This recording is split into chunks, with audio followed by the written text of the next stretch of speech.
Oke, baik adik sekalian, kita mulai di materi pertama tentang ketentuan umum ya.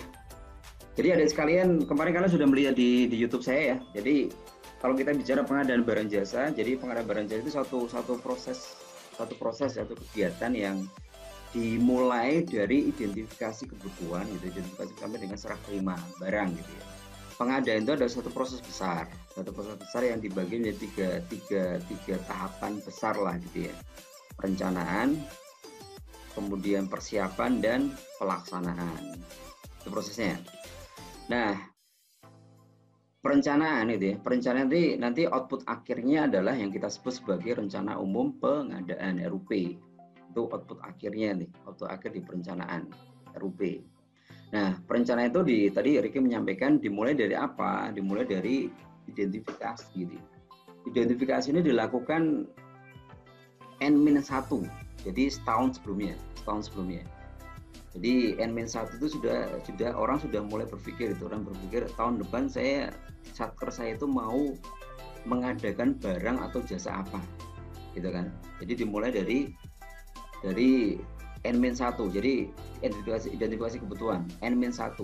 Bahkan kalau untuk beberapa barang yang nilainya itu di atas 100 juta yang masuk RKBMN ya. Jadi kalau di atas 100 juta itu nanti masuk RKBMN, rencana kebutuhan BMN. Itu 2 tahun sebelumnya. Bahkan harus sudah mulai disampaikan ingin mengadakan apa gitu kan. Nah, kemudian kalau di Kementerian Keuangan untuk yang di atas 500 juta itu nanti 3 tahun sebelumnya yang kita sebut sebagai project selection. Jadi artinya identifikasi kebutuhan itu bisa secara umum adalah N-1 ya. Secara umum N-1 setelah penetapan pagu indikatif. Jadi begitu ada pagu indikatif, kalian udah belajar perencanaan penganggaran kan ya, setelah ada pagu indikatif ya, maka dimulailah proses untuk mengidentifikasi kebutuhan. Itu secara umum N-1. Tapi untuk yang di atas 100 juta ya, yang masuk RKBMN, maka nanti dia 2 tahun sebelumnya harus sudah dilakukan identifikasi. Nah, kemudian yang di atas 500 juta gitu ya, nanti dia masuk ke project selection itu 3 tahun sebelumnya. Nah itu jadi itu prosesnya dimulai dari situ, dari identifikasi kebutuhan N-1 pada umumnya. Jadi barang jasa itu pada hakikatnya gini kan, barang jasa itu kan sebenarnya adalah tool untuk melaksanakan sebuah kegiatan gitu ya. Sama seperti gini misalnya, karena misalnya di kampus bikin acara misalnya seminar lah gitu, seminar. Kegiatannya jadi rencana kerja adalah seminar. Nah, kemudian seminar itu berarti butuh apa? Oh, saya butuh konsumsi. Saya butuh misalnya sewa sound. Nah, konsumsi, sewa sound itu kan pendukung untuk sebuah rencana kerja sama. Jadi makanya kemudian kenapa identifikasi kebutuhan itu dilakukan bersamaan dengan proses renja tadi ya, penetapan rencana kerja. Jadi rencana kerja apa, kemudian butuh barang jasa apa. Jadi itu identifikasi kebutuhan. Nanti detailnya kita bahas di tahapan perencanaan ketika kita bahas di perencanaan. Itu yang pertama, jadi identifikasi kebutuhan. Nanti kemudian dari identifikasi kebutuhan nanti langkah berikutnya adalah penetapan barang atau jasa. Jadi identifikasi kebutuhan itu gini, kita mengidentifikasi mungkin kita butuh barang A, B, C, D gitu ya. Tapi pagu indikatif kita kan terbatas gitu kan. APBN itu kan terbatas. Kue APBN itu kan dibagi ke banyak kementerian lembaga sehingga kita terbatas. Sehingga dari keterbatasan dana itu kemudian dari A, B, C, D tadi mana yang prioritas gitu kan. Oh mungkin yang lebih prioritas adalah A dan B saja. CD-nya karena dana kita terbatas, maka CD-nya mungkin ntar aja deh gitu kan. Nah, kemudian A, B saja. Itu penetapan barang jasa. Jadi dari identifikasi kebutuhan, kemudian kita tetapkan barang atau jasa apa yang kita butuhkan. Nah, kemudian nanti diwujudkan dalam dokumen penetapan barang jasa. Ada dokumen penetapan barang jasa. Nah, berikutnya setelah ditetapkan, setelah identifikasi, oh saya butuh barang A sama B saja. Walaupun secara identifikasi kita butuh barang A, B, C, D gitu ya. Tapi karena kondisi lebih prioritas A, B gitu kan, karena dana kita terbatas, maka penetapannya adalah A dan B. Nah, berikutnya adalah cara. Cara itu adalah bagaimana kita mendapatkan barang A dan B itu caranya bagaimana. Nah, untuk mendapatkan barang atau jasa gitu ya, untuk mendapatkan barang atau jasa, kita di pengadaan barang jasa pemerintah itu kita ada dua cara untuk mendapatkan barang atau jasa. Yaitu yang pertama adalah melalui penyedia, yang kedua melalui swakelola. Jadi sama seperti kalian gitu kan, kalian mau makan gitu kan, mau makan. Berarti caranya bagaimana? Oh saya pengen masak aja deh gitu kan, saya masak. Yang kedua, oh saya beli saja. Nah saya beli saja, sama aja. Pemerintah juga sama, untuk mendapatkan barang atau jasa itu pilihannya dua. Bisa melalui penyedia. Penyedia itu siapa sih? Penyedia itu adalah ya pelaku usaha di PT, CV dan sebagainya yang mereka punya kompetensi untuk mengadakan barang jasa gitu kan. Jadi PT atau CV atau toko dan sebagainya gitu ya. Itu penyedia. Yang kedua adalah swakelola. Swakelola itu berarti ya dilakukan sendiri oleh kementerian lembaga. Contohnya kalau saya berikan contoh tempat saya gitu kan di Pusdiklat Anggaran. Di Pusdiklat Anggaran itu ada beberapa macam ada beberapa macam barang jasa yang ingin diadakan kan. Ada yang barangnya itu adalah misalnya pengadaan laptop. Pengadaan laptop kan nggak mungkin kan dilakukan sendiri kan, karena bukan tusinya Pusdiklat Anggaran gitu kan untuk membuat laptop. Nah kemudian lebih pasnya adalah melalui penyedia. Jadi kita beli kepada pelaku usaha di luaran sana gitu kan. Tapi kemudian untuk mendapatkan jasa pelayanan diklat gitu ya, pelayanan diklat kita lakukan swakelola. Karena kita mempunyai sumber daya untuk melakukan sendiri gitu, swakelola. Nah itu, jadi cara untuk mendapatkan barang atau jasa itu adalah ada dua macam cara gitu ya. Bisa melalui penyedia, bisa melalui swakelola. Itu cara. Nah berikutnya adalah jadwal.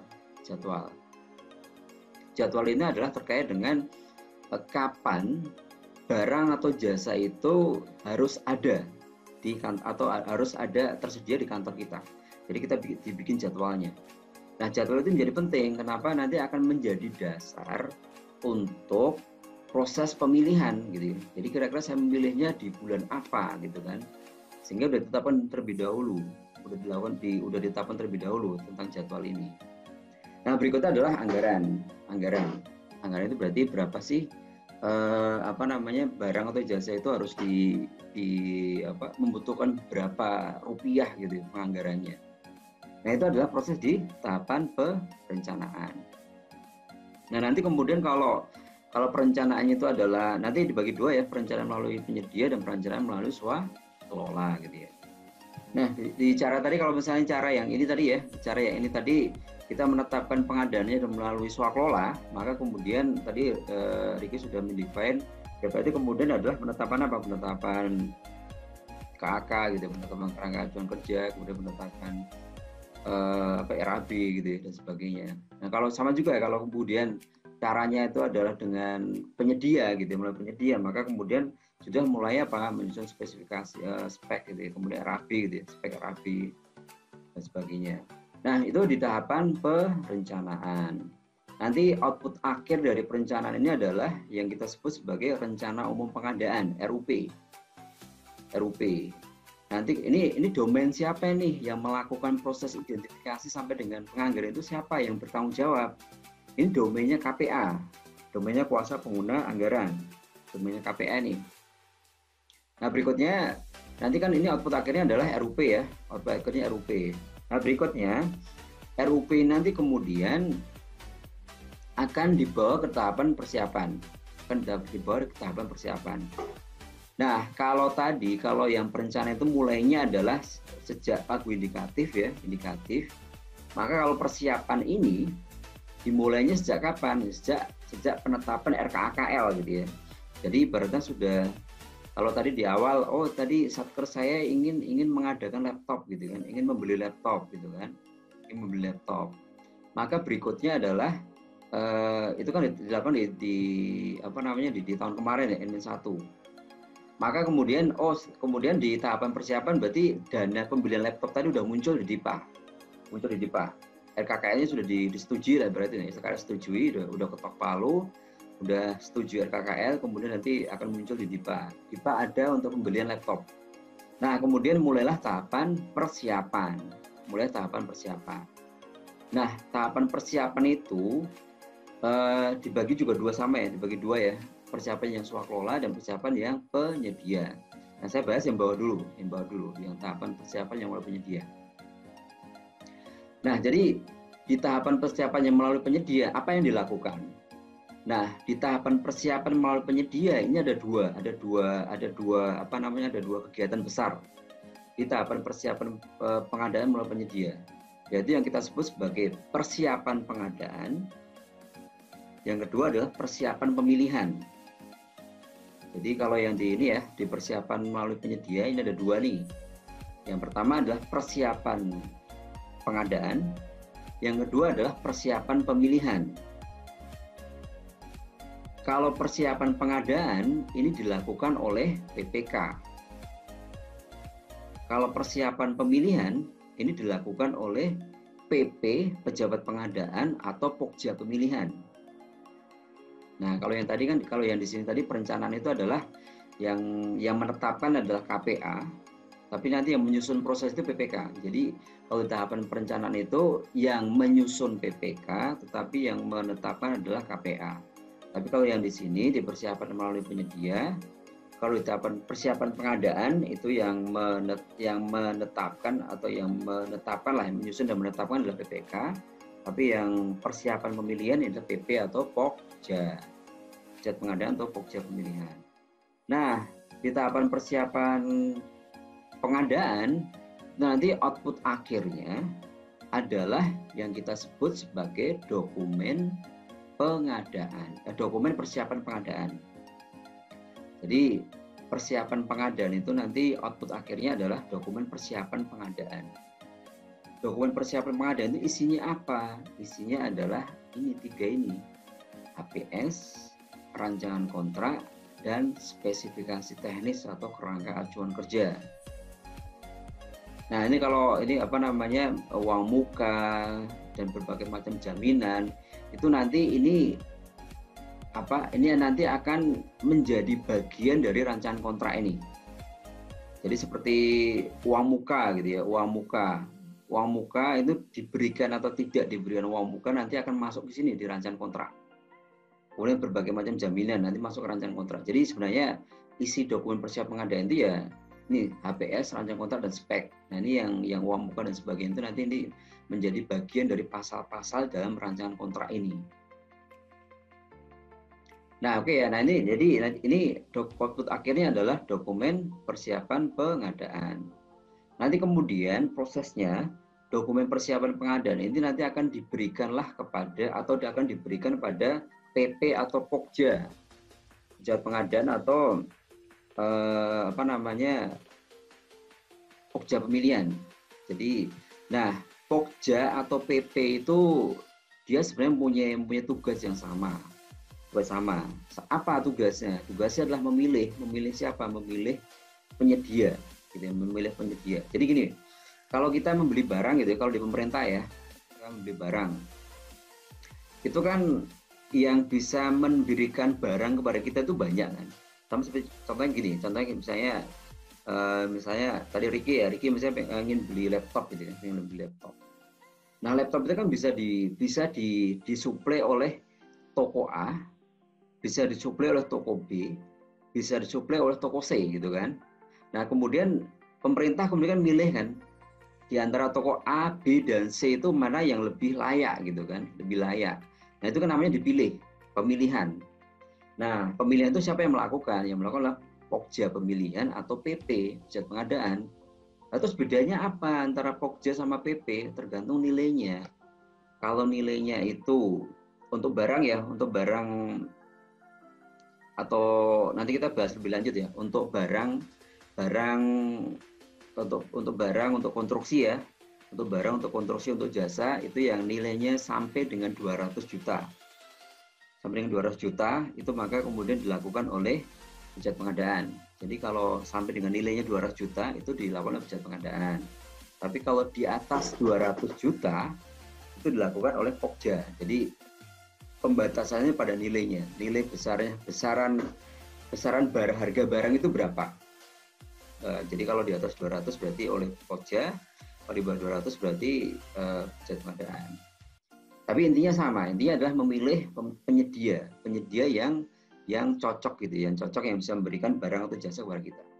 Nah itu adalah tahapan persiapan pengadaan persiapan PBJ melalui penyedia. Berikutnya, kalau yang persiapan swaklola, persiapan swaklola itu adalah tahapannya adalah penetapan sasaran, kemudian penetapan penyelenggara swaklola gitu ya. Jadi maksudnya penyelenggara swaklola itu nanti dibuatkan timnya, siapa yang menjadi tim persiapan, siapa menjadi tim pelaksana, siapa menjadi tim pengawas. Jadi swaklola itu ada tiga tim. Ada 3 tim yang kita sebut sebagai penyelenggara swaklola. Tim persiapan, tim pelaksana, dan tim pengawas. Nah, ketika di tahap persiapan, tim-tim inilah kemudian ditetapkan. Siapa yang menetapkan? Ya KPA menetapkan. Siapa menjadi siapa menjadi tim persiapan, siapa menjadi tim pelaksana, siapa menjadi tim pengawas. Itu di swaklola, penyelenggara swaklola. Berikutnya adalah rencana kegiatan. Ya rencana swaklolanya seperti apa gitu ya, kapan dilakukan dan sebagainya, jadwal dan RAB. RAB itu rencana anggaran biaya. Jadi untuk pekerjaan swaklola itu butuh biaya berapa sih gitu ya, beratnya gitu ya. Nah itu di tahapan persiapan. Nah kemudian berikutnya adalah kita melangkah ke tahapan yang ketiga. Apa itu? Pelaksanaan. Tahapan pelaksanaan. Nah di tahapan pelaksanaan ini nanti juga dibagi 2. Pelaksanaan yang melalui swaklola dan pelaksanaan melalui penyedia. Nah, kita bahas yang penyedia dulu ya. Nah, di tahapan pelaksanaan PBJ melalui penyedia, nanti ada 3 tahapan besar yang dilakukan. Pelaksanaan pemilihan, pelaksanaan kontrak, dan serah terima. Jadi pelaksanaan pemilihan, pelaksanaan kontrak, dan pelaksanaan serah terima. Apa sih maksudnya pelaksanaan pemilihan ini? Jadi maksudnya pelaksanaan pemilihan ini adalah proses untuk melaksanakan pemilihan penyedia. Jadi kalau tadi di sini kan di tahapan persiapan tadi ya. Kalau tadi saya belum nyampaikan ya. Jadi kalau di persiapan pengadaan itu output akhirnya adalah dokumen persiapan pengadaan. Kalau yang di sini persiapan pemilihan, outputnya adalah dokumen pemilihan. Nah, ini outputnya dokumen pemilihan. Jadi kalau yang di persiapan pengadaan, outputnya dokumen persiapan pengadaan. Kalau yang pemilihan, outputnya adalah dokumen pemilihan. Nah, dokumen pemilihan inilah yang nanti akan dipakai sebagai dasar untuk pelaksanaan pemilihan. Jadi saya gambarkan gini deh, saya gambarkan lebih mudahnya biar kalian melogikanya gampang ya. Dokumen pemilihan itu ibaratnya adalah tata cara bagaimana kita memilih gitu ya, memilih. Ya sama seperti gini deh, sama seperti misalnya gini deh, kalian misalnya gini deh, dulu ketika kalian mau masuk stand deh gitu kan, ketika kalian mau masuk stand. Nah, untuk masuk stand itu kan kemudian stand kan bikin ibarat bikin persyaratan gitu ya. Kalau masuk stand nanti persyaratan adalah ini. Nah, persyaratan itu adalah ibaratnya itu adalah dokumen pemilihan. Sehingga nanti kemudian banyak orang kemudian Dela, Riki, Ilham dan sebagainya kemudian daftar. Kemudian stand kan memilih memilih dengan kriteria. Nah, jadi berarti syarat-syarat, kemudian kriteria dan sebagainya itu adalah ibaratnya kalau kita samakan dengan pengadaan itu adalah dokumen pemilihan. Nah, jadi dokumen pemilihan itu kemudian akan dipakai untuk pelaksanaan pemilihan. Jadi nanti kemudian akan disebarkan gitu ya. Nah, kalau di pemerintah kan ada namanya pakai elektronik ya. Jadi nanti dokumen itu kemudian di-upload lah di yang kita sebut sebagai SPSE. SPSE itu adalah sistem pengadaan secara elektronik. Itu sistem yang dipakai untuk proses pengadaan. Sama seperti kalau kalian kayak gini lah, kita ketemu dengan media Zoom gitu kan. Jadi Zoom itu kan media. Nah sama nih, untuk melakukan proses pemilihan, medianya adalah SPSE tadi, sistem pengadaan secara elektronik gitu kan. Itu medianya. Nah, Nanti tadi persyaratan-persyaratan tadi diupload lah di SPSC. Nanti kemudian para penyedia itu kemudian akan masuk ke SPSC itu. Kemudian dia akan mendownload dokumen pengadaan, dokumen pemilihan tadi. Dia akan mempelajari. Oh, saya tertarik gitu kan, tertarik. Maka kemudian dia akan mendaftar. Nah, proses itulah yang kemudian kita sebut sebagai pelaksanaan pemilihan gitu kan. Jadi orang mendaftar gitu ya, mendaftar di SPSE, nanti kemudian mereka akan mengikuti proses bagaimana tender di SPSE, sampai nanti kemudian ada evaluasi gitu, dievaluasi, oh nanti ditetapkan, oh ini CVA sama CVB yang menang gitu ya. Sama seperti tadi ya, kalian masuk stand tadi ya, ada banyak sekali orang yang pengen masuk, kemudian kan kalian kan buka portal stand gitu ya, portal stand gitu kan, kemudian download lah peraturan aturan-aturan untuk masuk stand gitu kan. Baru nanti kemudian kalian melamar gitu kan, kalian ibaratnya oh saya pengen ikut ujian gitu kan, ini ikut ujian, kalian mau-apply gitu ya, mau-apply syarat-syarat. Nanti kemudian dievaluasi oleh stand gitu kan, nanti kemudian ditetapkan, oh ya Dela, Riki, Ilham terpilih gitu kan, terpilih gitu kan, diumumkan ya, sama seperti PBJ juga seperti itu ya. Nanti kemudian ada banyak orang CVPT dan sebagainya, mereka daftar gitu ya, daftar, nanti kemudian dievaluasi, kemudian ditetapkan A, B, C. Nah, itulah jadi pelaksanaan pemilihan itu intinya adalah mendapatkan siapa yang menang gitu ya, yang menang atau siapa yang lolos dalam pemilihan itu. Nah, itu namanya pelaksanaan pemilihan. Nanti kemudian penyedia yang atau CVPT yang tadi yang menang tadi ya, yang ditetapkan tadi ya. Nanti kemudian, nah ini yang melakukan pelaksanaan pemilihan itu siapa?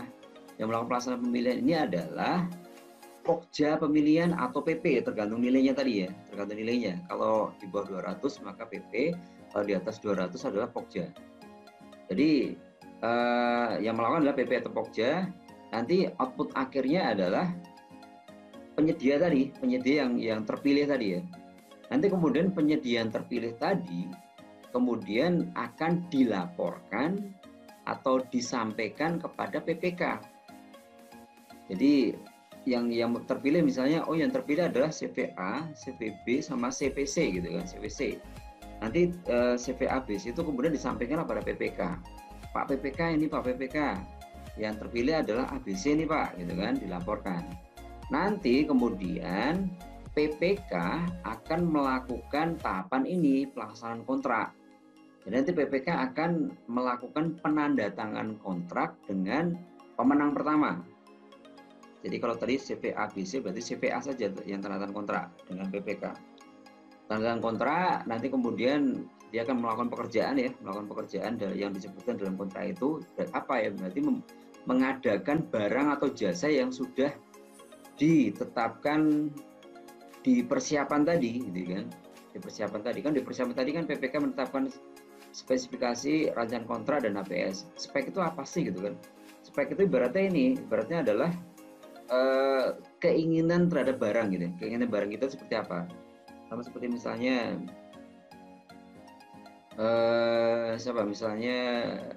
Abi gitu kan.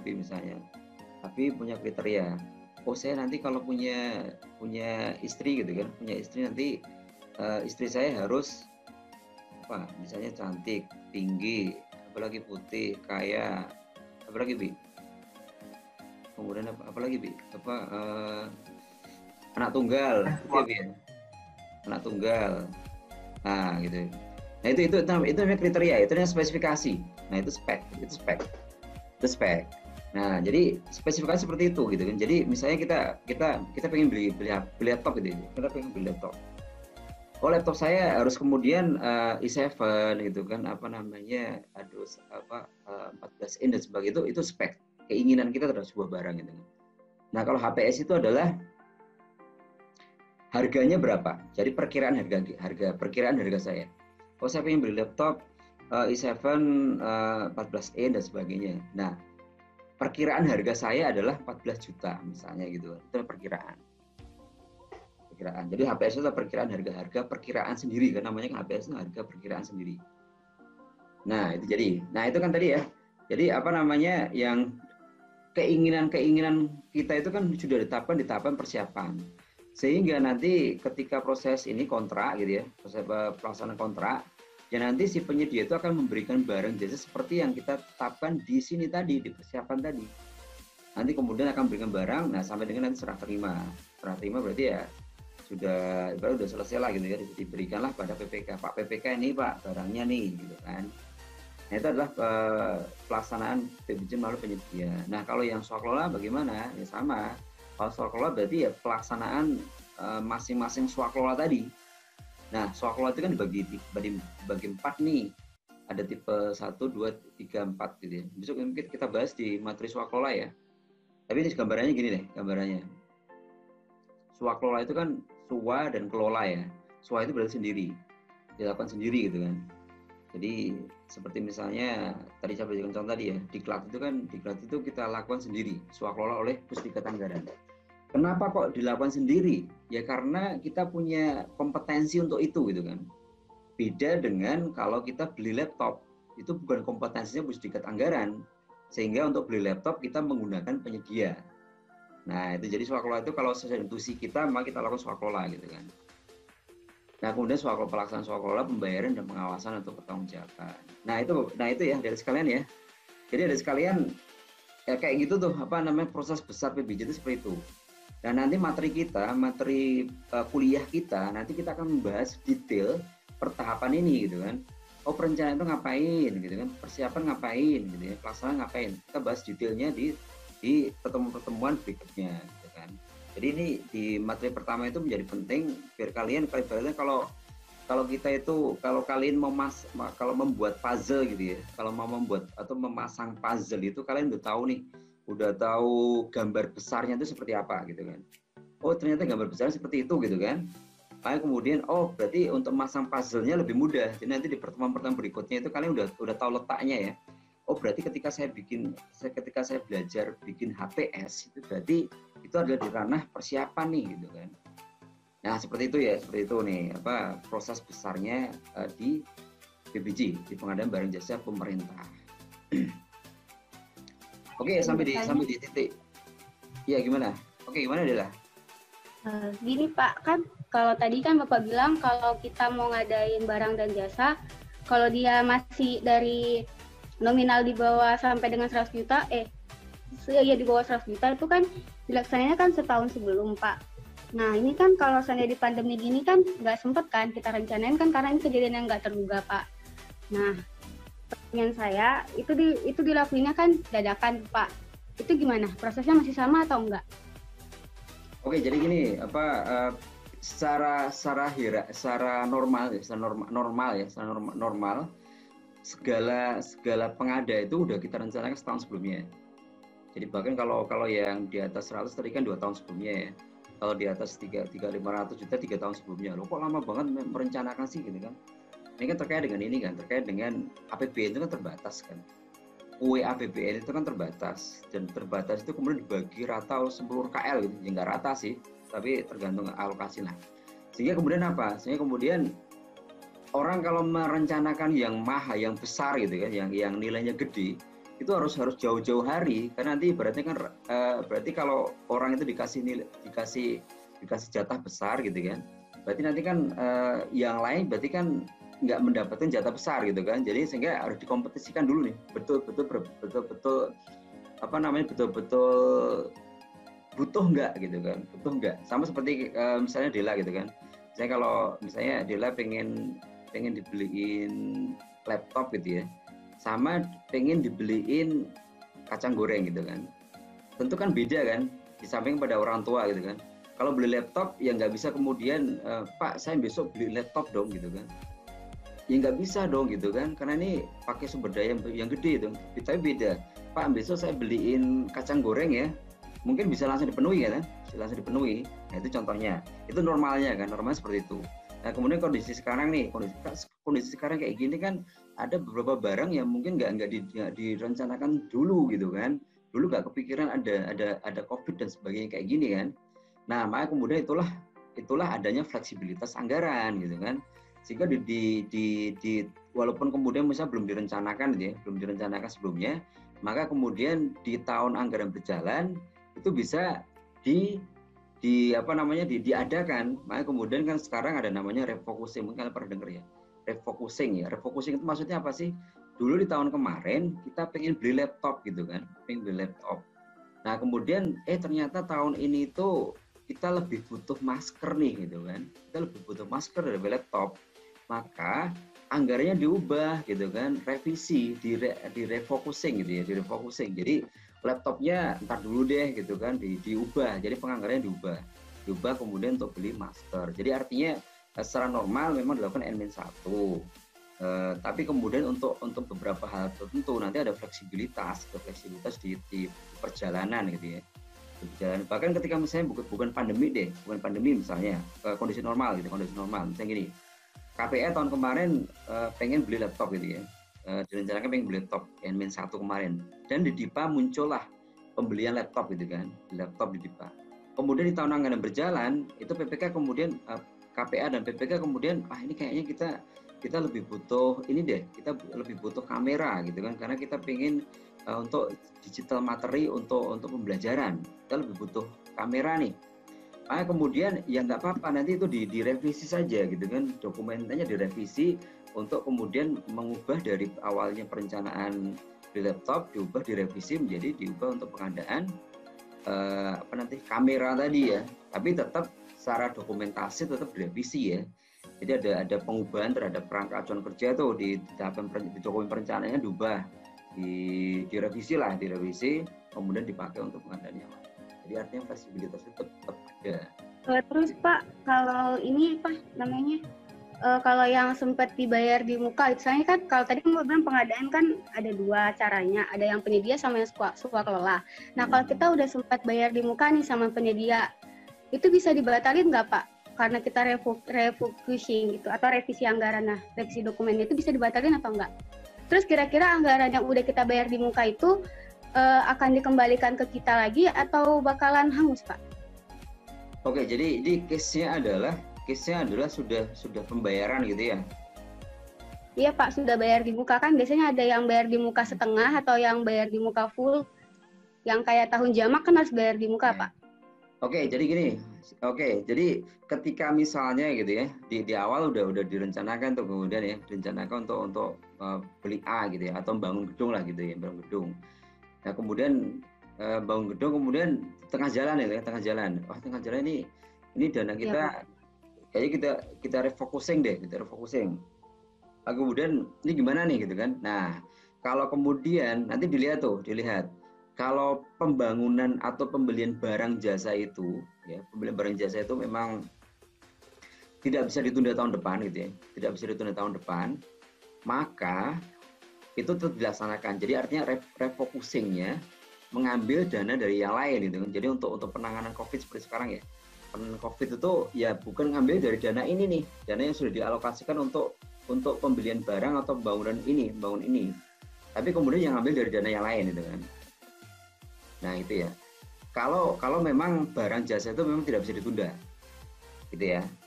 Jadi artinya direncanakan tahun kemarin tuh ini nggak bisa ditunda nih, harus ada di tahun sekarang ini, maka berarti tetap dilanjutkan. Nah berikutnya, kalau misalnya bisa ditunda, maka kemudian ya ditunda dulu. Kalau ditunda berarti apa? Kalau ditunda berarti nanti ada negosiasi dengan penyedia. Jadi penyedia nanti kemudian kita sampaikan, PPK menyampaikan ini pekerjaan ditunda karena terkait dengan anggaran dan sebagainya, maka akan kita lanjutkan tahun depan. Tahun depan nanti baru dilanjutkan dengan penganggaran yang baru lagi. Jadi artinya apa? Artinya tetap penyedia dibayarkan sampai dengan prestasi yang dilakukan sebelum penundaan. Jadi misalnya penyedia bangun gedung tuh sudah selesai 10% misalnya. Ya berarti sampai dengan nilai 10% itu dibayarkan. Nah yang 90% gimana? Ya tergantung. Yang 90% kalau misalnya ini nggak bisa ditunda lagi nih, pekerjaannya harus tetap diselesaikan, ya berarti selesaikan. Terus dana untuk COVID ya cari yang lain gitu kan. Tapi kalau misalnya bisa ditunda ya berarti oke nih untuk tahun ini ya sampai dengan 10% saja. Dan 90% nanti kita lanjutkan tahun depan dengan anggaran yang baru lagi. Jadi seperti itu. Jadi artinya tidak akan merugikan penyedia. Penyedia akan dibayarkan sesuai dengan prestasi yang dilakukan. Gitu ya Dela ya. Terima kasih Pak. Oke. Nah, Pak, saya izin bertanya, Pak. oke, siapa apa Putri? Itu Pak, kan saya lihat yang di YouTube ya Pak, di yang perencanaan yang melalui penyedia itu ada yang tahapan penetapan pemaketan, itu maksudnya apa ya Pak, pemaketan apa gitu? Oke, jadi gini, penetapan pemakaian itu kan di ini ya di tahapan perencanaan yang melalui penyedia ya. Perencanaan penyedia itu kan ada pemaketan ya. Maksudnya pemaketan gini. Ketika ketika pengadaan itu kan kita menganggarkan untuk sebuah pengadaan gitu kan. Mengurus sebuah pengadaan. Misalnya saya berikan contoh realnya gitu deh. Misalnya kita menganggarkan untuk misalnya peralatan mesin deh 532111 akun untuk pengadaan peralatan mesin. Jadi akunnya 532111 ya untuk pengadaan peralatan mesin. Misalnya 100 juta gitu, 100 juta. Nah, kemudian 100 juta itu kan di dokumen anggarannya ya, di DIPA-nya ya, atau yang direncanakan di RKKL ya. Nanti kemudian dari 200 juta tadi, nanti kemudian kan mau ini yang 200 juta itu dipakai untuk pengadaan laptop, untuk pengadaan printer, untuk pengadaan apa lagi. Nah, itu namanya pemaketan. Jadi pemaketan itu adalah ibaratnya itu pengelompokan lah gitu ya, pengelompokan dari pengadaan kita. Pengelompokan dari pengadaan kita. Jadi tadi misalnya di 53211 itu ada, itu kan 53211 itu kan peralatan mesin ya. Kemudian kita paketkan ini untuk pengadaan laptop, untuk pengadaan apalagi misalnya pengadaan peralatan mesin itu kan bisa untuk meja kursi gitu kan. Untuk pengadaan meja kursi. Jadi akunnya 53211, tapi kemudian paketnya adalah untuk pengadaan laptop, kursi. Jadi pemaketan itu ibaratnya adalah pengelompokan dari pengadaan kita lah gitu ya, ibaratnya gitulah. Pengelompokan dari pengadaan kita. Bisa dipahami seperti Putri? Atau penjelasannya kurang clear? Jadi kayak misalnya ada akun terus didetailin lagi di akun itu ada apa aja gitu Pak, atau dari gitu. Ya, betul. Makasih, Pak. Oke, saya beri contoh ini deh, saya beri contoh realnya di tempat saya deh, di Pusdiklat Tanggaran.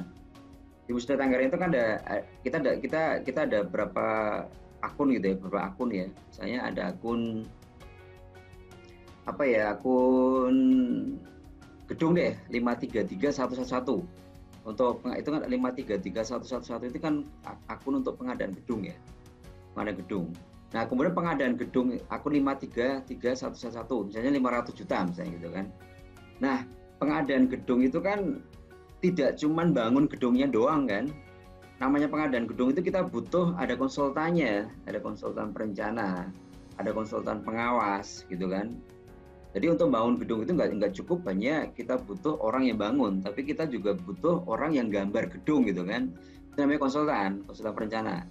Nanti kemudian dari 5311 itu kemudian kita bikin paket tuh. Paket pengadaan konsultan perencana. Paket pengadaan konsultan pengawas. Itu paket pemaketan.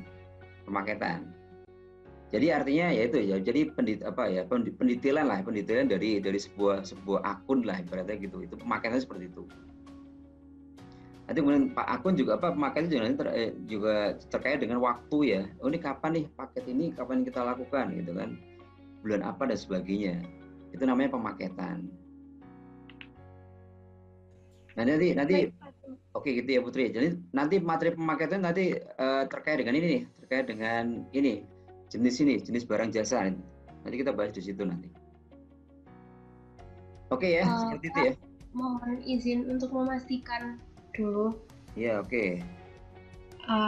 Ini Pak, kan di video YouTube yang Bapak bagikan itu di bagian perencanaan juga saat sebuah instansi itu milih untuk melakukan pengadaan melalui penyedia, kan harus ada beberapa yang diperhatikan. Satunya biaya pendukung. Nah, biaya pendukung ini kalau di PPT itu maksudnya yang menetapkan uang muka, jaminan uang muka dan lain-lain, Pak? Atau bagaimana?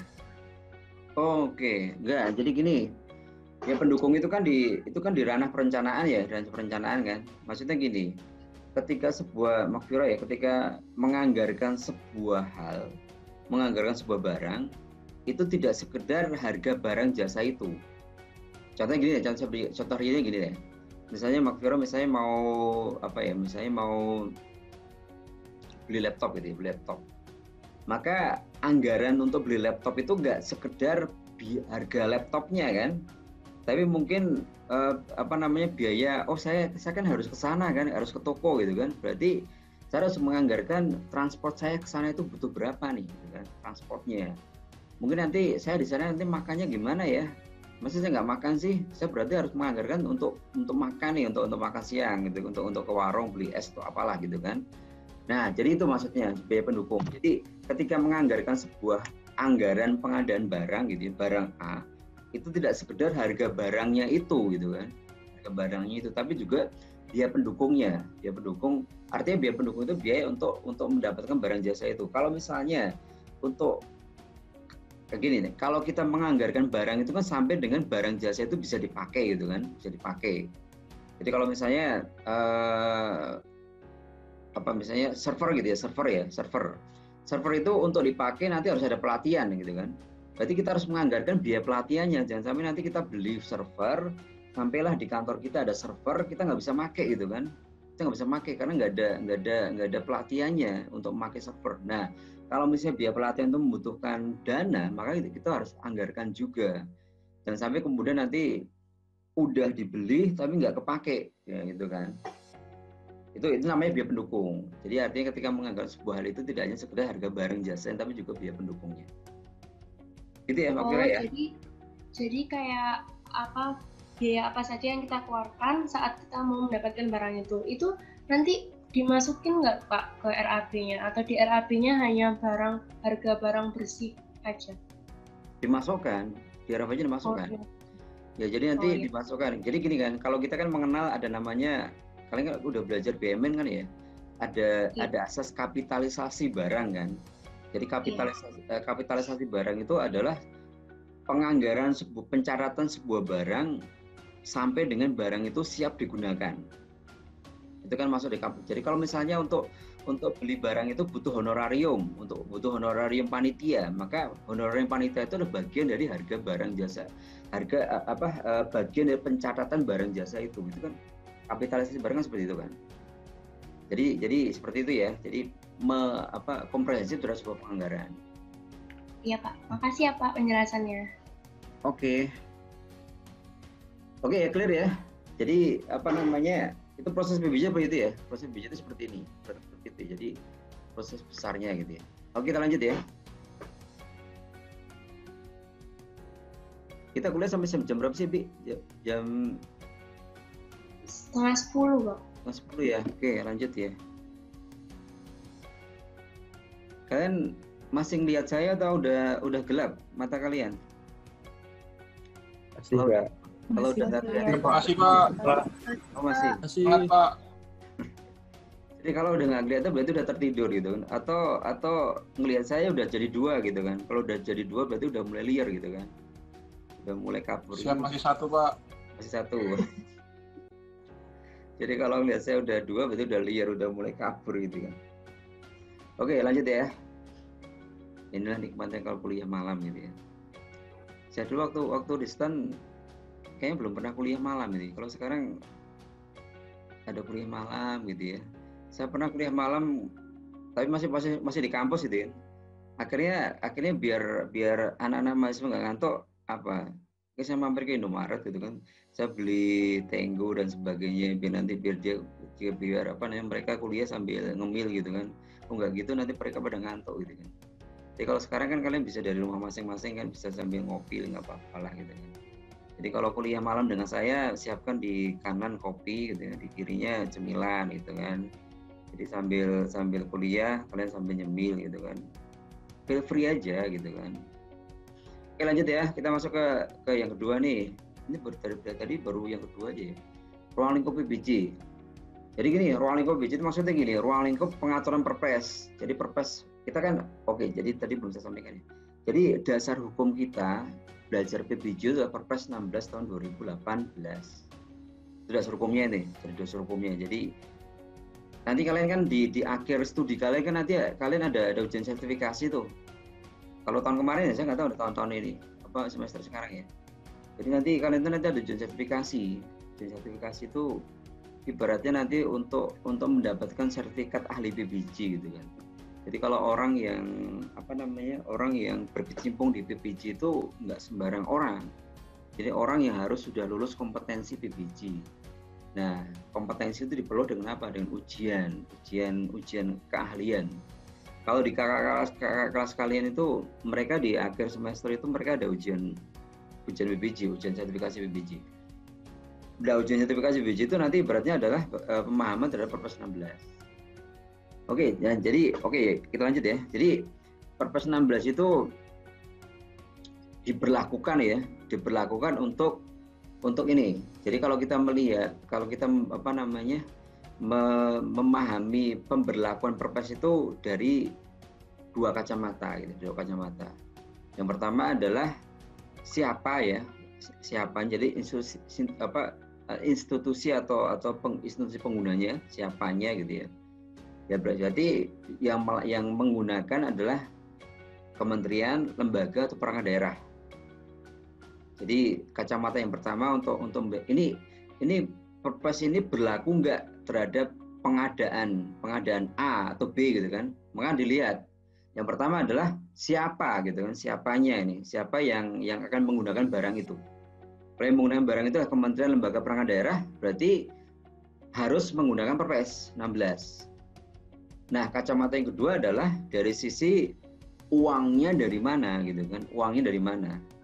Kalau uangnya itu untuk mendapatkan barang jasa dari APBN, APBD atau pinjaman hibah luar negeri atau pinjaman hibah dalam negeri, maka berarti harus menggunakan Perpres. Jadi artinya untuk membeli atau mengadakan barang jasa itu harus merujuk pada aturan di Perpres 16. Nah, kemudian contohnya gini nih misalnya. Nah, terus kalau misalnya ini ada BUMN gitu kan, BUMN.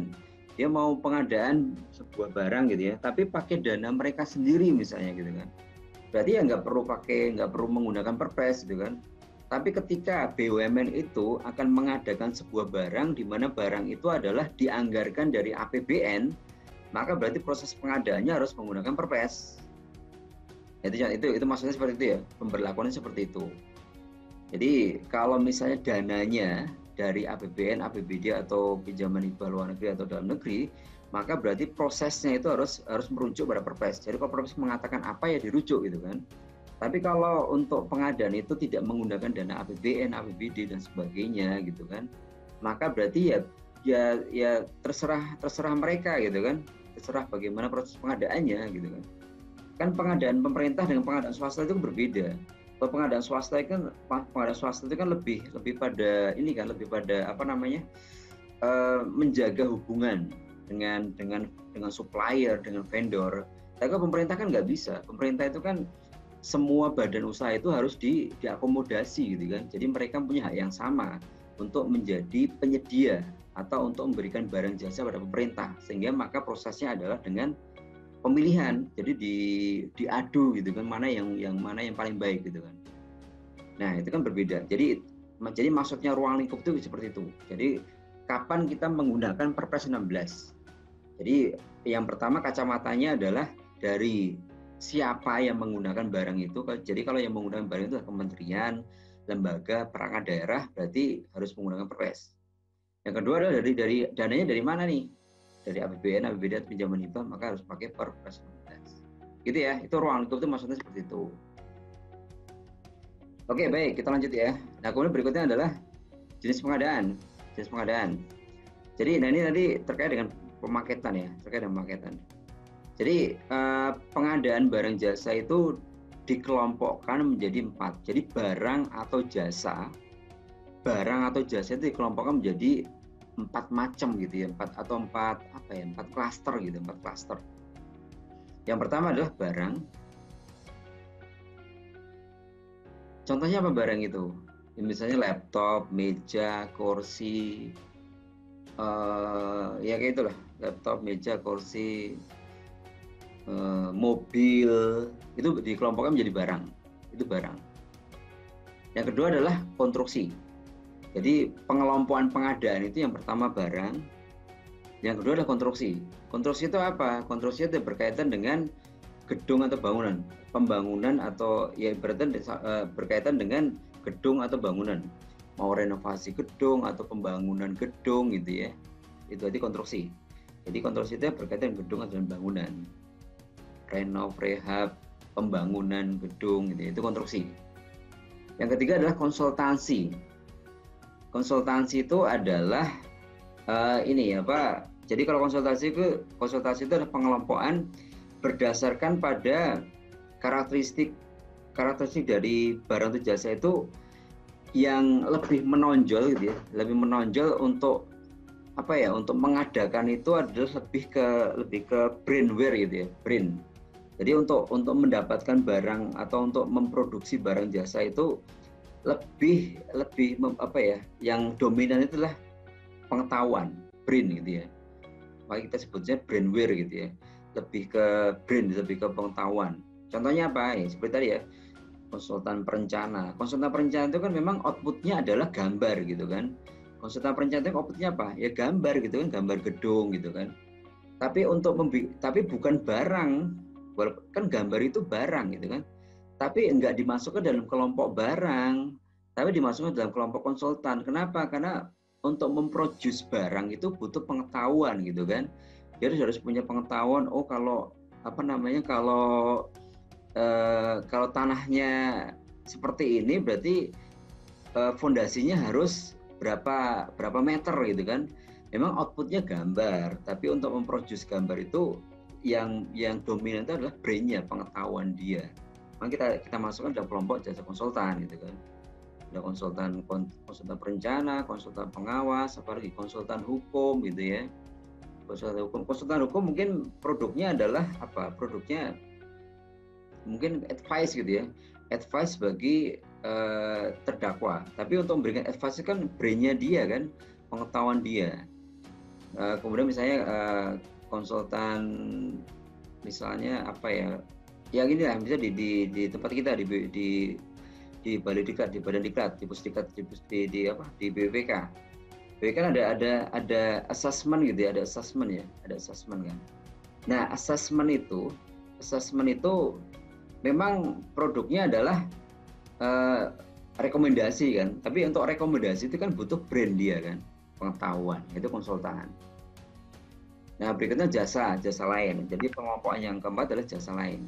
Jadi kalau jasa lain itu untuk memproduce sebuah barang jasa itu yang dominan adalah skillware-nya.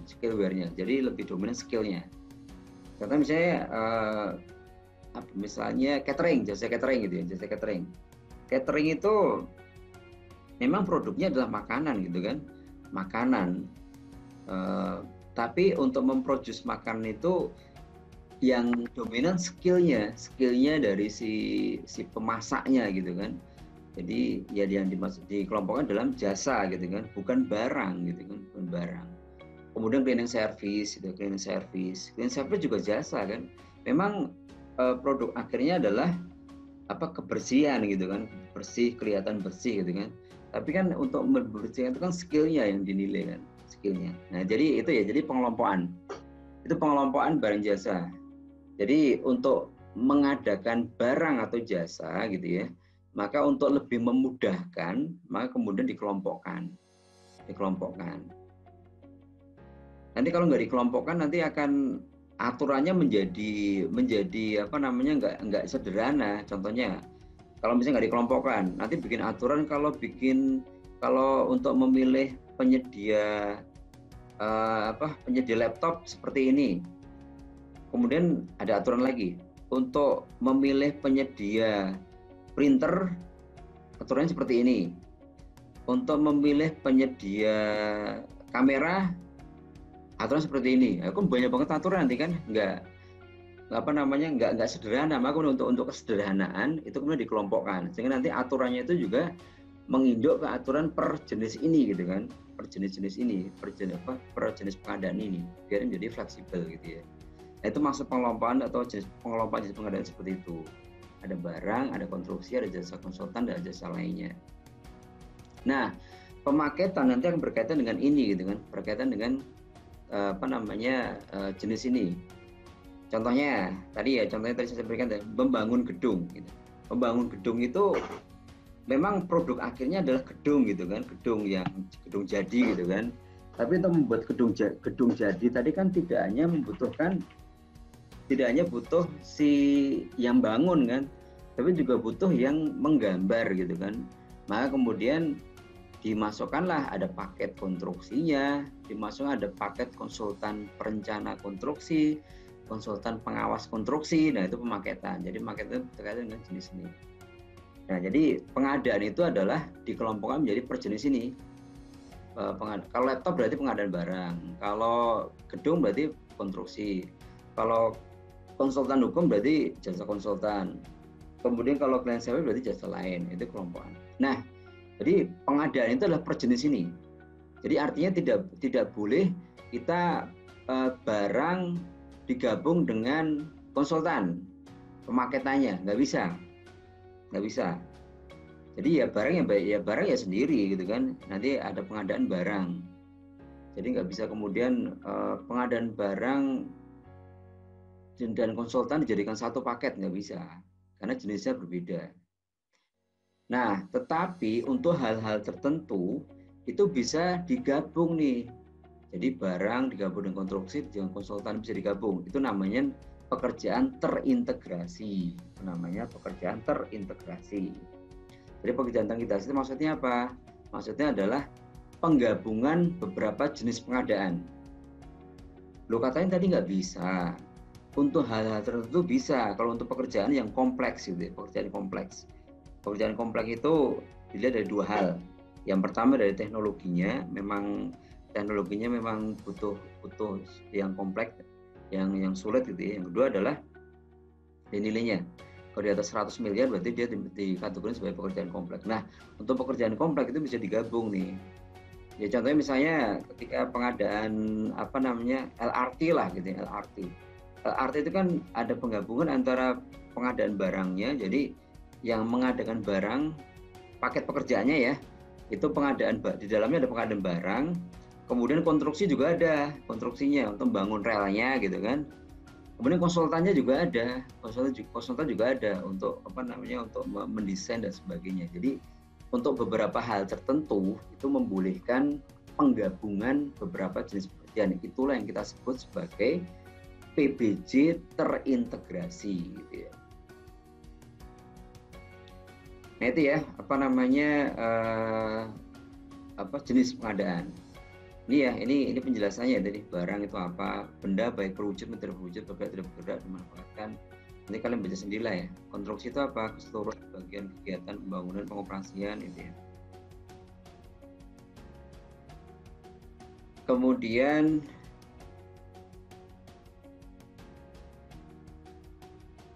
berikutnya lanjut ya. Are you still with me? Ya Pak. Masih Pak. Iya, Pak. Masih Pak. Masih ya. Masih, Pak. Takutnya kalian tinggal Itu Pak. tidur di rumah masing-masing. Saya ngomong sendiri kayak orang nggak genah nanti kalau nggak ada yang dengerin. Oke lanjut. Sampai di sini clear ya. Sampai di sini penjelasannya nggak terlalu cepat nggak? Kalau terlalu cepat ngomong aja. Pak terlalu cepat Pak gitu. Kalau terlalu cepat ya nggak kalian. Soalnya kadang di evaluasi mahasiswa itu ada bilang penyampaian terlalu cepat gitu kan. Jadi kalau terlalu cepat saya nggak bisa ngukur kan. Yang bisa ngukur kan kalian gitu kan. Kalau terlalu cepat sampaikan aja Pak terlalu cepat Pak gitu ya. Jadi biar nanti kita setel lebih lambat. Oke ya, bisa dipahami ya. Bisa, Mawar Pak. nggak? Oke, Mawar nggak? Saya nggak terlalu cepat kan, Mawar? Tidak, Pak. Ya, oke. Oke lanjut. Terintegrasi udah. Ini tadi ya contohnya terintegrasi tadi. Jadi terintegrasi itu menggabungkan beberapa jenis pengadaan gitu. Jadi ini kan rancang bangun, itu kan design and build gitu. Berarti kan desain berarti konsultan. Build berarti konstruksi. Jadi ini penggabungan antara konsultan dan konstruksi. IT solution, IT juga sama. IT itu nanti kan menggabungkan antara mungkin pengadaan barangnya gitu kan, pengadaan barang, kemudian untuk pengadaan apa namanya softwarenya gitu kan, softwarenya, kemudian mungkin skill untuk masang dan sebagainya. Jadi penggabungan antara jasa dengan barang gitu kan. Itu jadi apa? Itu adalah terintegrasi. Tapi untuk hal tertentu aja ya. Kalau kondisi normal sebenarnya nggak bisa, terintegrasi itu nggak bisa. Contohnya misalnya stan membangun gedung gitu ya, nggak boleh gitu kan digabung antara pekerjaan konstruksinya dan konsultannya. Jadi dijadikan satu paket gitu kan. Kalau jadikan satu paket berarti nanti kan orang akan mendaftarnya ke paket itu. Nah kalau dibagi dua berarti nanti dia daftar ke dua paket gitu kan. Ini kan paket pengadaan itu kan menggambarkan yang mau dilelang gitu kan, yang mau ditender gitu kan. Jadi kalau pekerjaannya biasa nih nggak boleh nih gabung. Perencanaan sama konstruksi digabung jadi satu. Nanti kalau digabung gimana? Ya konflik interest gitu kan. Oh karena yang merencanakan saya, yang bangun saya, berarti saya bikin rencana yang gampang-gampang aja deh gitu kan. Yang kira-kira menguntungkan saya gitu kan, menguntungkan perusahaan saya, maka digabung. Kan nggak boleh tuh konflik interest. Ini harusnya bisa, nggak boleh digabung untuk perencanaan dan pelaksanaan konstruksinya. Jadi untuk hal tertentu memang dibolehkan. Kenapa kalau IRT kenapa kok boleh digabung? Nggak dipisah. Karena pekerjaannya kompleks. Kalau misalnya gitu kan, nanti yang bikin rel, kemudian yang pengadaan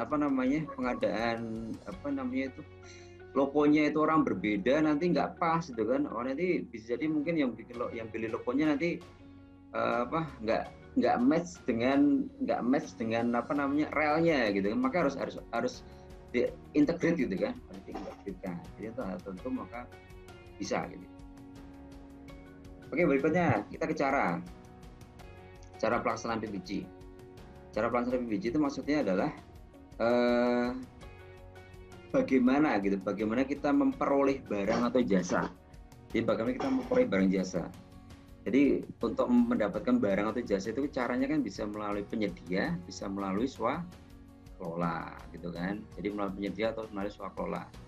Swakelola itu berarti cara memperoleh barang atau jasa yang dikerjakan sendiri oleh kementerian lembaga. Jadi kalau swakelola berarti ada dua kata tuh, swa dan kelola. Swa itu berarti sendiri, ya kan? Sendiri itu bisa dilakukan sendiri oleh KLPD, Kementerian Lembaga Perangkat Daerah, atau sendiri itu bisa dilakukan oleh KLPD lain, Kementerian Lembaga Perangkat Daerah lain. Atau sendiri itu bisa juga oleh ormas, organisasi masyarakat. Atau bisa juga sendiri itu oleh kelompok masyarakat. Jadi makanya kan swakelola itu macam-macam. Ya gimana? Oh enggak, bocor ya.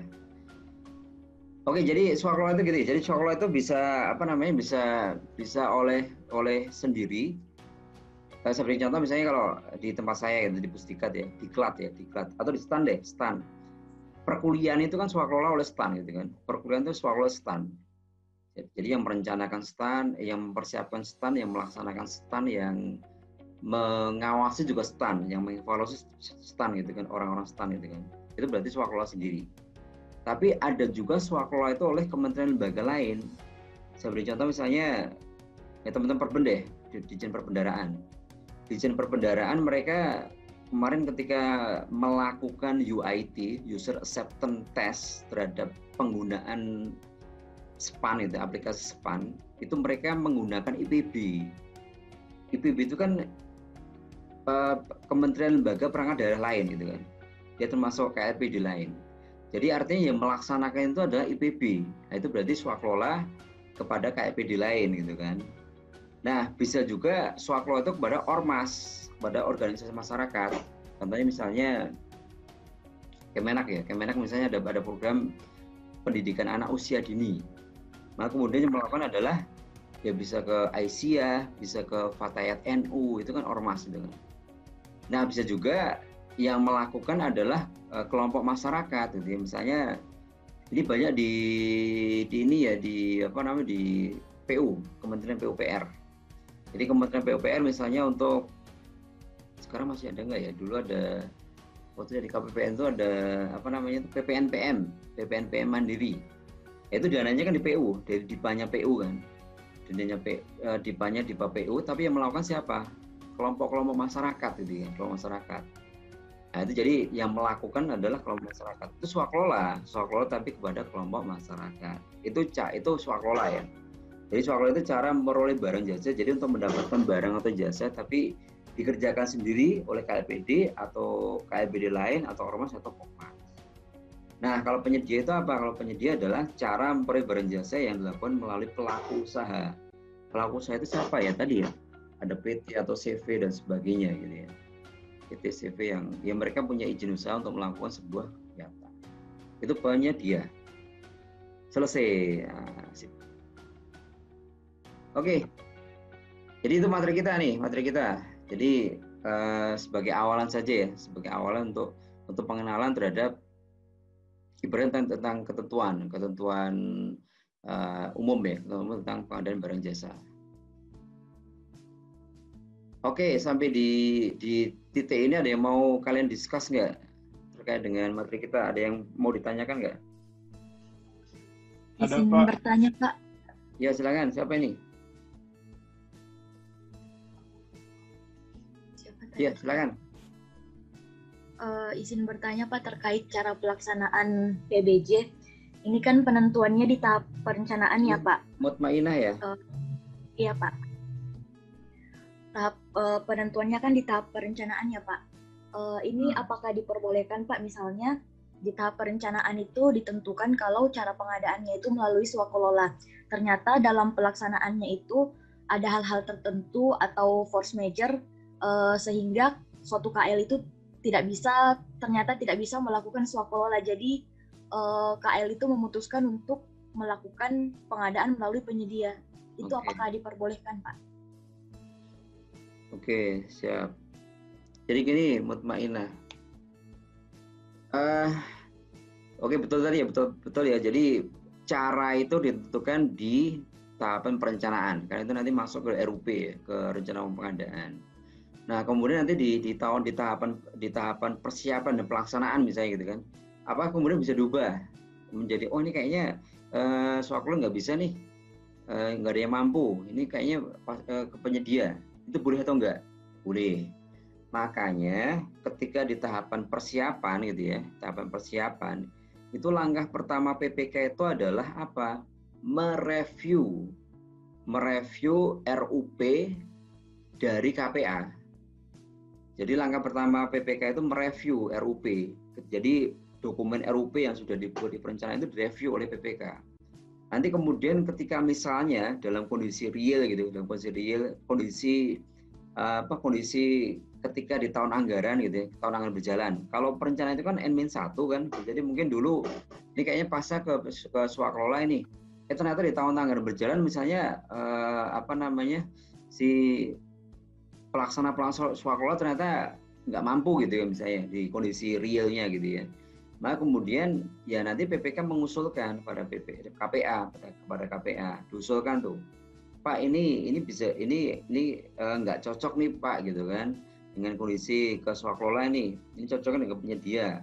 Maka gimana Pak? Nah, nanti kemudian diusulkan pada KPA. Kalau KPA setuju, nanti KPA akan merevisi RUP-nya. Kalau KPA misalnya nggak setuju, enggak, ini udah cocok nih. Udah pokoknya kamu lakukan saja. Itu kewenangannya KPA kan, namanya KPA kan mereka kan punya kuasa kan. Jadi artinya kewenangan itu ada di tangan KPA. PPK nanti kemudian mengusulkan. Ya nanti dengan pertimbangan-pertimbangan ya, nanti didiskusikan antara PPK dan KPA ya. Nah, kemudian bisa diubah kalau misalnya KPA setuju untuk diubah. Jadi gitu ya, Mutmainah ya. Jadi ya boleh-boleh saja, tapi kemudian dikembalikan pada kewenangannya siapa gitu lah, kewenangannya KPA. Baik Pak, tapi ini nanti kira-kira berpengaruh sama penilaian kinerjanya atau tidak Pak, karena belum terselesaikan pekerjaannya? Maksudnya penilaian kerjanya di mana nih? Misalnya ternyata tahap perencanaannya ini tidak sesuai atau gagal dalam merencanakan. Jadi penilaian akhirnya itu terhadap pengadaannya ini mungkin tidak wajar atau bagaimana Pak? Oh enggak, jadi kan gini kan, penilaian kinerja itu kan pada output ya, output. Nah jadi kan ini kan outputnya kan tadi kan penyedia atau swaklola itu hanya cara saja ya Mutmainah ya, cara untuk mendapatkan barang atau jasa kan, caranya. Artinya nanti kinerjanya kan yang dinilai adalah outputnya, apakah tercapai enggak barang jasanya itu yang akan dinilai kan. Karena yang di indikator itu kan outputnya, untuk indikator untuk menilai kinerja itu outputnya tercapai atau enggak gitu kan. Apa kemudian untuk mendapatkan barang itu dengan swaklola kah, dengan penyedia kah, itu adalah caranya. Tapi outputnya tercapai atau enggak itu yang dinilai kinerjanya kan di outputnya itu. Jadi artinya perubahan cara itu dari swaklola ke penyedia itu nggak ada masalah, diperbolehkan. Yang penting adalah outputnya tercapai gitu kan, outputnya tercapai. Itu Mutmainah. Baik, terima kasih Pak. Oke, clear? Izin bertanya Pak. Ya, gimana Mawar? Izin bertanya Pak. Oke, Mawar Jadi dulu ya. Pak, iya. Ya, Jadi yang kan sekarang lagi masa pandemi gini kan ya Pak. Apakah ada proses PBJ yang dilakukan pada saat pandemi sekarang itu berbeda dengan proses PBJ yang pada saat kondisi normal gitu Pak? Atau mungkin kayak PBJ-nya saat pandemi sekarang ini adanya diperlukan tindakan khusus atau sebagainya ya Pak? Yap, oke, betul. Jadi Ya, jadi terima apa kasih, namanya? Ya, oke Mawar. Oke, siap. Jadi gini Mawar. PBJ pengadaan barang jasa itu ada aturan untuk kondisi normal gitu ya. Ada aturan untuk kondisi darurat. Yang kita bahas ini kondisi normal ya. Kalau kondisi darurat itu diatur ada namanya Peraturan Kepala LKPP nomor 13 tahun 2018. Itu mengatur tentang bagaimana pengadaan barang jasa dalam kondisi darurat. Nah, kalau kondisi normal kan untuk mendapatkan barang jasa kan tadi kan dengan tender tadi ya. Kita umumkan saya butuh barang ini.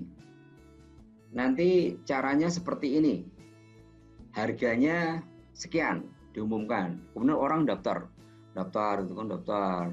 Oh saya daftar A, B, C, D daftar gitu kan. Nanti kemudian pokjanya evaluasi, dipilih satu-satu gitu kan. Jadi lama kan prosesnya lama step by stepnya. Kalau darurat kan nggak bisa seperti itu kan. Namanya darurat kan harus butuh cepat gitu kan. Nah kalau darurat maka tidak melalui itu gitu kan, tapi kita bisa langsung menunjuk gitu kan, menunjuk penyedia terdekat bahkan kalau di perlainnya dikatakan. Jadi menunjuk penyedia terdekat yang melakukan pekerjaan melakukan pekerjaan di lokasi itu. Contoh gini misalnya bencana gitu kan. Salah satu kondisi darurat itu kan bencana gitu ya. Bencana. Seperti ya sekarang lah gini, COVID. Nah, untuk mendapatkan barang ya yang nggak usah dilelang gitu kan, langsung aja yang kemudian si satkernya itu kemudian langsung membeli kepada siapa gitu, kepada penyedia yang mereka nilai mampu ya langsung nggak usah ditender dan sebagainya. Jadi itu ada aturan pengecualian namanya ya, pengecualian diperbolehkan seperti itu kondisi darurat. Tapi untuk kondisi normal nggak bisa, kondisi normal harus tender gitu kan, terus orang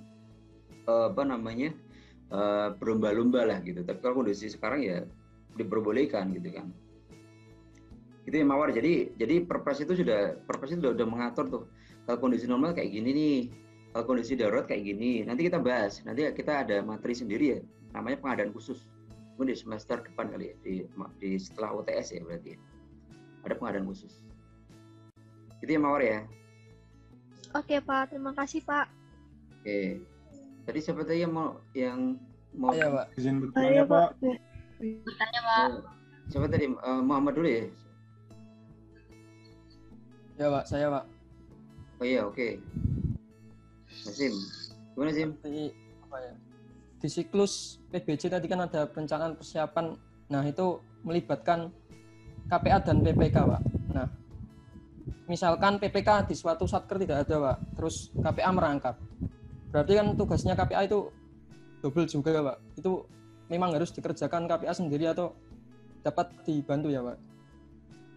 Ya, oke. Ya, ya betul, Hasim ya. Jadi kalau misalnya di sebuah satker itu KPA tidak menunjuk PPK, berarti semua proses itu dilakukan oleh KPA sendiri. Baik di perencanaan dia menyusun menyusun perencanaan, bahkan nanti kemudian ketika di tahapan persiapan dia membuat spek HPS, berarti dia lakukan sendiri, dia bertindak sebagai PPK. Jadi artinya semuanya dilakukan sendiri oleh si orang itu, si KPA itu, karena tidak ada yang ditunjuk sebagai atau didelegasikan kewenangannya untuk melakukan pekerjaan PPK. Jadi ya kembali ke KPA. Jadi KPA-nya dia merangkap pekerjaan semua PPK gitu. Gitu Azim. Itu maksudnya pertanyaannya ya. Iya Pak. Oke, bisa dipahami ya? Terima kasih Pak ya. Ya. Izin bertanya Pak. Ya, Febi, gimana Febi? Nah kan saya sedikit bingung ya Pak di bagian persiapan. Nah di bagian persiapan itu kan Pak ada persiapan melalui swakelola sama persiapan melalui penyedia. Nah dalam persiapan melalui penyedia itu PPK perlu menetapkan HPS agar menghindari yang namanya anggaran berlebih ya Pak. Nah namun di persiapan swakelola dia itu nggak ada menetapkan HPS gitu ya Pak. Soalnya kan dalam pengadaan barang dan jasa melalui swakelola juga bisa dilakukan oleh lembaga atau perangkat lain gitu Pak. Nggak si KL yang akan memanfaatkan barang atau jasa tersebut. Nah itu gimana ya Pak? Supaya anggarannya nggak berlebih. Terima kasih Pak. Oke, ya betul banget. Jadi kalau di swakelola memang tidak ada HPS. HPS itu kan harga perkiraan sendiri ya, harga perkiraan sendiri terhadap sebuah barang atau jasa. Harga perkiraan sendiri itu sebuah barang atau jasa. Yang dasarnya adalah apa? Survei pasar. Ya, jadi HPS itu hanya ada di barang. Di swakelola berarti nggak ada HPS tuh, nggak ada. Kalau swakelola itu kan bukan ini ya, bukan apa namanya, bukan seperti barang gitu ya, langsung oh ini barangnya harganya sekian gitu. Kalau swakelola itu enggak. Swakelola itu kan ada lebih kompleks ya, ada tahapan persiapan ada nanti berbagai macam berbagai macam struktur biaya lah ibaratnya gitu ya. Jadi berbeda. Kalau swakelola itu karakternya berbeda sehingga tidak bisa ditetapkan HPS. Tapi di swakelola itu ada namanya RAB. Namanya RAB, rencana anggaran biaya. Nah, RAB itu nanti kan yang membuat kan tim persiapan. Jadi kalau tadi swakelola itu kan ada tim persiapan ya. Yang membuat RAB itu tim persiapan. Nanti RAB itu nanti disampaikan pada PPK. Nanti PPK kemudian akan mengevaluasi RAB-nya itu firm enggak gitu kan? Firm atau enggak? Kalau nggak firm berarti nanti PPK bisa meminta untuk diubah RAB-nya. Nah jadi cek balance-nya kalau swakelola itu di RAB, cek balance-nya. Kalau di penyedia kan tadi ya dengan HPS tadi ya, HPS cek balance-nya PPK kepada si penyedia tadi adalah cek balance-nya dengan HPS. Tapi kalau untuk yang swakelola cek balance-nya di RAB. Ya, gitu ya mungkin ya. Jadi berbeda antara barang sama swakelola itu berbeda sehingga untuk swakelola itu nggak bisa dibuatkan HPS gitu kan. Karena gini contohnya misalnya swakelola teman-teman KPU deh, teman-teman KPU misalnya ada sosialisasi menggunakan ormas gitu kan. Nah, item swakelola itu macam-macam kan, nanti ada perjalanan dinas, ada ada honorarium. Nah kayak gitu kan nggak bisa di HPS, nggak bisa dibuat HPS gitu kan, nggak bisa dibuat HPS. Honorarium gimana mau bikin HPS honorarium kan, nggak bisa kan. Tapi beda dengan barang gitu kan, barang misalnya misalnya Mawar ke toko ingin beli HP gitu kan. Nah kan bisa diperkirakan kan, oh ini harga HP ini kira-kira harganya 10 juta deh ini. Bisa diperkirakan karena di survei pasar itu ada gitu kan, survei pasar barang itu ada. Tapi kan swakelola kan survei pasar kan nggak ada kan. Sosialisasi itu kan kita surveinya gimana kan, nggak ada pembandingnya kan, Karena HPS itu kan ibaratnya kan kita mencari pembanding harga. Nah, kalau swakelola kan nggak bisa, nggak ada kan pembanding harga pekerjaan swakelola. Kan swakelola itu kan spesifik ya. Swakelola diklat, misalnya diklat yang dilakukan Pusdiklat AP dengan diklat yang dilakukan oleh Pusdiklat Pajak itu berbeda gitu kan, berbeda karakteristiknya, sehingga nggak bisa di HPS kan gitu kan. Nah itu contohnya seperti itu. Jadi HPS itu gimana? Kalau itu kalau menggunakan baseline gitu Pak, nilai dasar tahun anggaran sebelumnya itu nggak bisa ya Pak? Atau kayak Ya, jadi gini, HPS itu adalah mencerminkan harga real pada waktu pengadaan. Makanya kalau di aturan HPS itu kan kita membuat HPS itu maksimal gitu ya, maksimal 28 hari sebelum pemasukan penawaran. Tujuannya apa?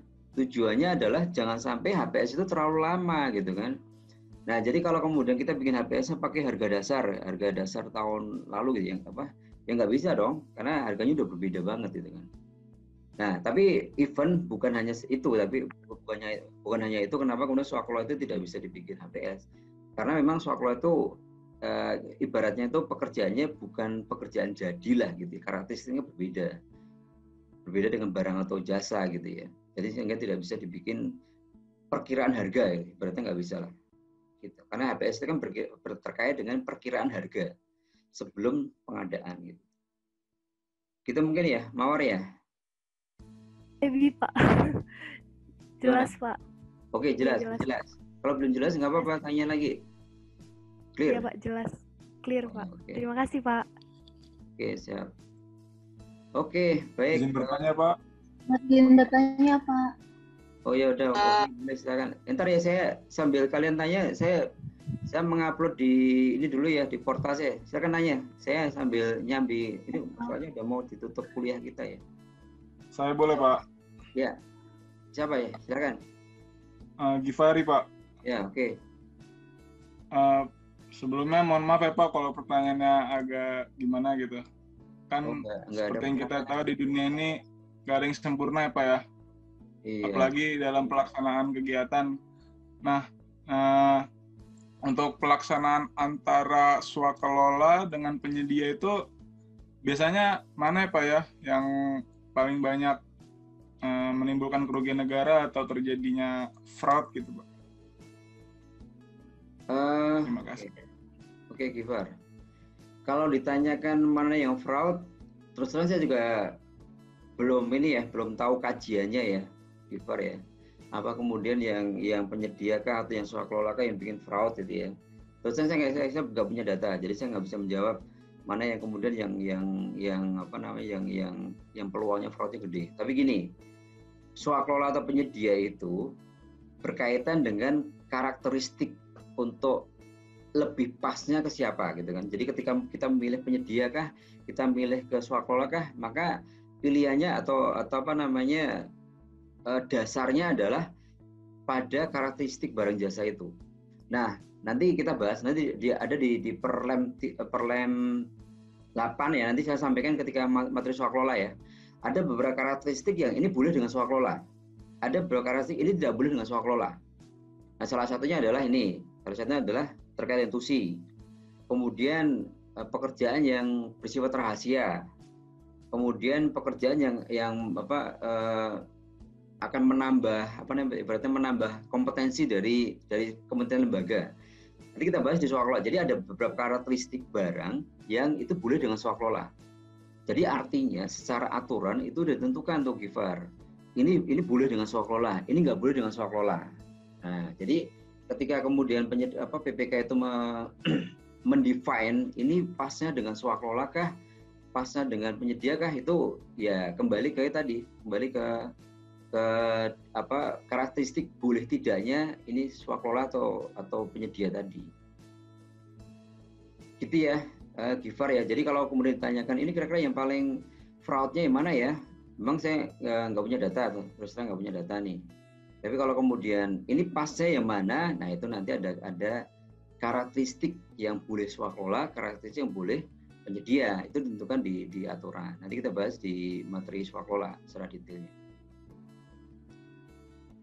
Itu Kifar ya. Baik Pak, sudah jelas Pak. Terima kasih Pak. Ya, oke. Baik, adik sekalian, mungkin kita cukupkan dulu kali ya, atau ada yang satu lagi ya kalau ada mananya deh. Ini udah hampir setengah. Izin bertanya sedikit, Pak. Boleh, Pak. Oh iya, yaudah 2 orang. Ini Abi sama siapa tadi? Agustina ya? Saya, Pak. Iya, ada Alif sama Agustina. Oke. Gimana Abi? Abi?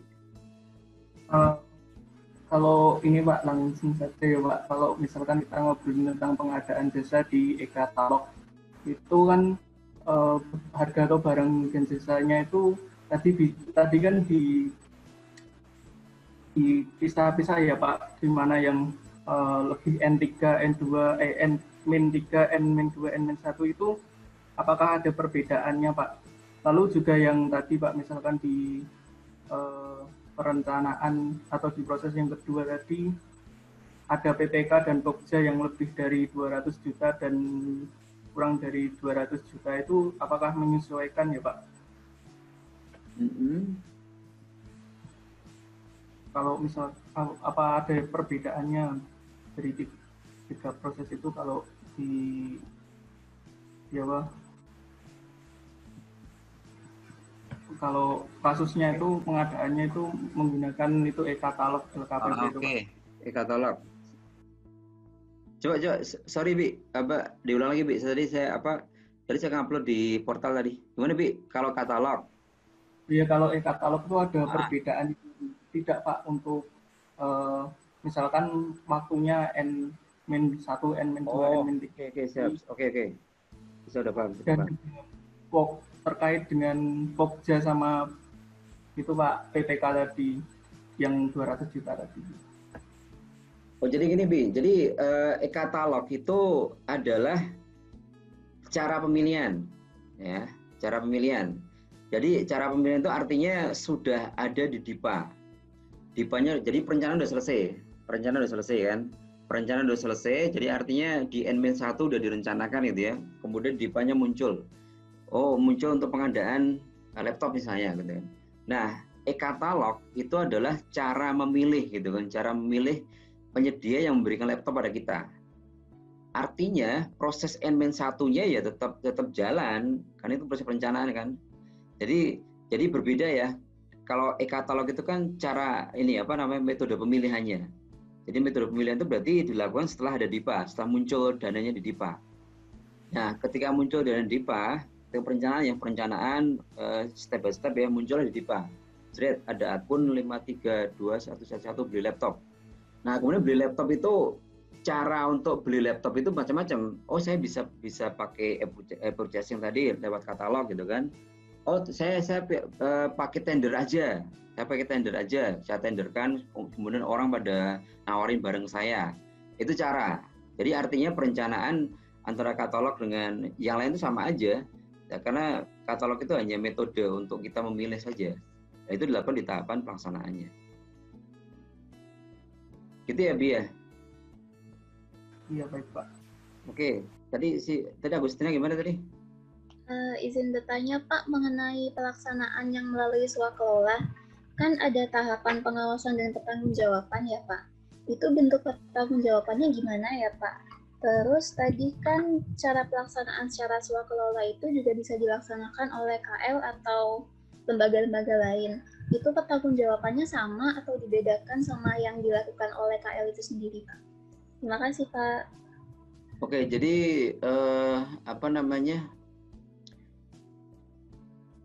bentuk pengawasan pertanggungjawaban ya. Jadi gini, jadi swakelola itu kan ada namanya tim pengawas ya, tim pengawas. Tim pengawas itu tugasnya apa sih? Tugasnya mengawasi pekerjaan swakelola. Bentuknya apa? Ya dia akan mengawasi pada 2 hal. Yang pertama mengawasi administrasinya, yang kedua mengawasi keuangannya. Jadi administrasi maksudnya apa ya? Berarti proses dokumentasi dan sebagainya gitu kan, itu administrasi. Keuangan berarti bagian pertanggungjawaban keuangannya. Jadi yang diawasi oleh tim pengawas itu terkait 2 hal itu, administrasi dan keuangannya. Bentuknya bagaimana ya? Bentuknya nanti ya namanya pengawasan kan nanti kan dia akan melihat dokumen dan sebagainya gitu ya. Tapi intinya dia mengawasi 2 hal itu. Nanti kemudian output dia apa? output dia adalah laporan pada PPK.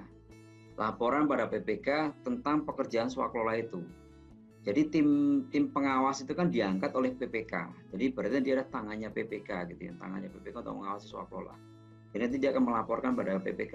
Nanti PPK ya nanti dia akan mengambil tindakan ya. Kalau misalnya ada hal yang kurang tepat gitu, maka dia akan membetulkan gitu ya. Berarti mengawasi lah gitu ya PPK-nya. Jadi bentuknya itu untuk swakelola. Terus apa tadi yang kedua tadi apa? Untuk yang cara pelaksanaannya Pak, ada yang melalui KL lain sama KL sendiri kan Pak? Itu pertanggungjawabannya sama atau beda Pak?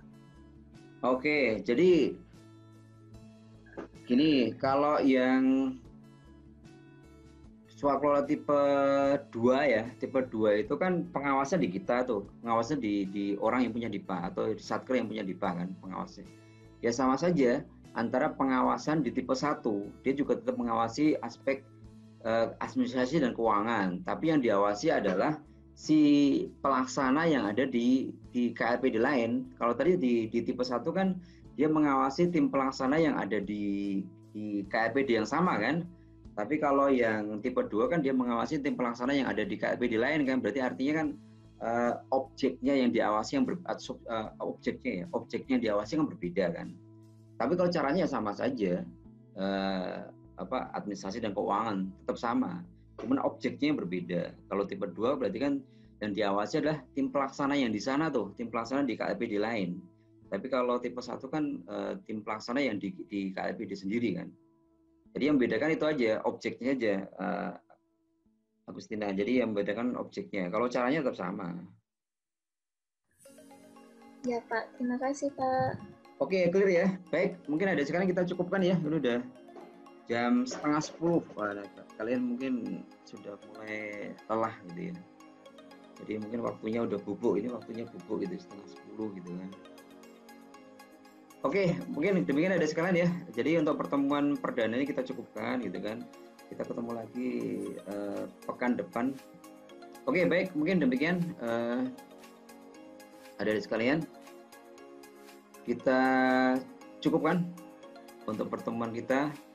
Dan oke ya, terima kasih banyak kalian sudah stay di Zoom dengan saya malam hari ini.